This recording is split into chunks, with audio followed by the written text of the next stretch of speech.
Shalom sahabat yang baik hati, salam sehat selalu bagi kita sahabat yang dikasihi Yesus Kristus. Marilah kita bersatu di dalam doa. Allah Bapa di dalam Yesus Kristus, kami bersyukur untuk setiap waktu yang Tuhan anugerahkan bagi kami.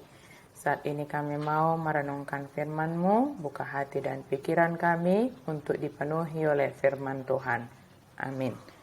Firman Tuhan bagi kita hari ini dari 1 Tesalonika 5 ayat 22. Jauhkanlah dirimu dari segala jenis kejahatan. Pasidikkamuma nasarumang ni narwa. Menjauhkan diri dari segala kejahatan. Menentukan pilihan tentu memiliki dasar. Bukan hanya asal menentukan pilihan tanpa dasar yang jelas, sehingga kita dengan sadar mengetahui hal yang kita lakukan dan sedikit banyak kita mengetahui konsekuensi dari pilihan yang telah kita putuskan. Nasihat berguna untuk menjaga kita, memagari kita supaya jangan terlanjur jatuh kepada hal yang tidak baik. Nasihat juga menjadi dasar bagi kita di dalam menentukan pilihan. Seperti orang tua yang memberi nasihat kepada anaknya, ketika masih kecil selalu dinasihati dengan hal-hal yang baik supaya anak tersebut dapat bertindak dan berlaku baik di sepanjang perjalanan hidupnya. Dan jika sudah terlanjur melakukan hal yang salah, orang tua tentu tetap menuntun dan menasihati anaknya untuk kembali ke jalan yang benar, melakukan hal-hal yang baik yang sesuai dengan kehendak Tuhan. Salah satu nasihat Paulus kepada jemaat di Tesalonika adalah agar mereka menjauhkan diri dari segala jenis kejahatan, menjauhkan diri dari segala bentuk kejahatan. Selama kita di dunia ini, tentu banyak hal jahat mengintai atau sedang menggoda kita. Bahkan ketika kita berniat untuk melakukan yang baik, tantangan atau bisikan yang paling keras melarang kita melakukannya dapat berasal dari diri kita sendiri. Godaan itu dapat berupa pikiran-pikiran yang kita arahkan menjadi pertimbangan-pertimbangan akan perjalanan hidup ke depan, sehingga akhirnya kita memutuskan untuk tidak melakukannya. Menjauhkan diri dari segala yang jahat, tentu kita harus dapat membedakan mana yang baik dan mana yang jahat.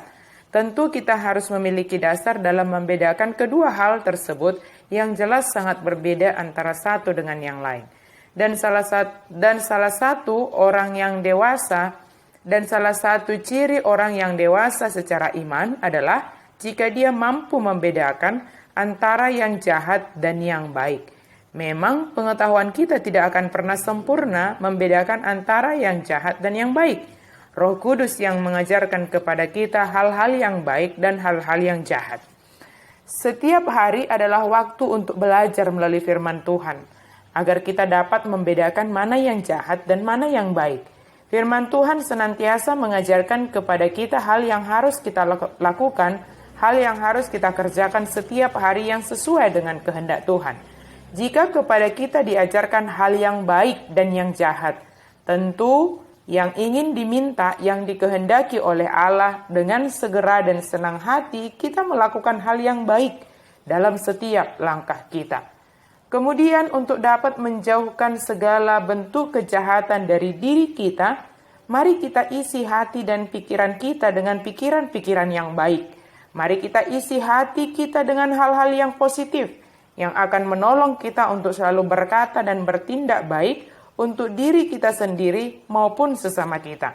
Sebagaimana khotbah yang kita dengarkan kemarin di ibadah Minggu, Daud yang melihat Saul dari sisi positif, dari sisi kebaikannya, membantu dia untuk tidak berpikir dan bertindak jahat terhadap Saul.